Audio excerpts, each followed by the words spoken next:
నేను ఎంత కష్టపడుతున్నాను అంత కష్టపడుతున్నానని మీరు ఎవరితోనూ చెప్పుకోవద్దండి. ఎందుకంటే మీ కష్టాన్ని ఎవరో గుర్తించడు. అవతల వాడికి కావాల్సింది ఏంటి తెలుసా? కేవలం మీ టాలెంట్ మాత్రమే, మీ యొక్క క్రియేటివిటీ మాత్రమే. అంతేగాని మీకు ఎన్ని బాధలు ఉన్నాయి అన్ని బాధలు ఉన్నాయని ఎవడు ఖాతరు చేయడు. మీకు కావాల్సింది టాలెంట్. మీ టాలెంట్ని చూపించడమే. అప్పుడే ఎదుటివాడు మిమ్మల్ని యాక్సెప్ట్ చేస్తాడు.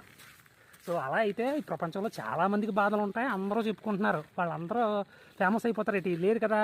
చూడండి, నేను నా బెడ్డింగు, నా బ్యాగ్ డ్యూటీ చేసి వచ్చానన్నమాట. డ్యూటీ చేసి వచ్చి మళ్ళీ ఇప్పుడు వీడియోలు మొదలెడతాను. చెయ్యాలి, అలా చేస్తూ ఉండాలంతే. చేస్తూ చేస్తూ పోతూ ఉంటేనే మనకి ఏదో రోజు మనకి దేవుడు కరుణించి లక్క కరుణిస్తాడన్నమాట. అప్పుడు మన పంట పండుతుంది. అప్పటి వరకు వెయిట్ చేయడమే, వెయిట్ చేస్తూ చేసుకోవడమే. అంతేగాని నేను ఎంత బాధపడుతున్నాను, నేను ఎంత కష్టాలు పడుతున్నాను మాత్రం ఎవరికో చెప్పుకోవద్దు. అర్థమైందా? అది నా పాలసీ. అది ఇక మీదట మన ఛానల్లో వీడియోలు వస్తూనే ఉంటాయి. ఖచ్చితంగా మీరు చూడండి. ఇంకో విషయం ఏంటంటే, నాకు మాట్లాడడం చాలా ఇష్టం అండి. ఆపకుండా మాట్లాడాలి.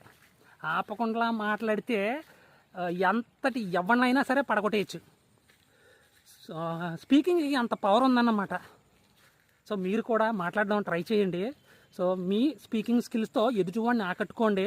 మీకు ప్రతి ఒక్కడూ సరెండర్ అవుతాడు. అర్థమైందా? సో ఇలా మనం మాట్లాడుతూ ఖచ్చితంగా మనకి కమ్యూనికేషన్ స్కిల్స్ బాగా వస్తాయన్నమాట.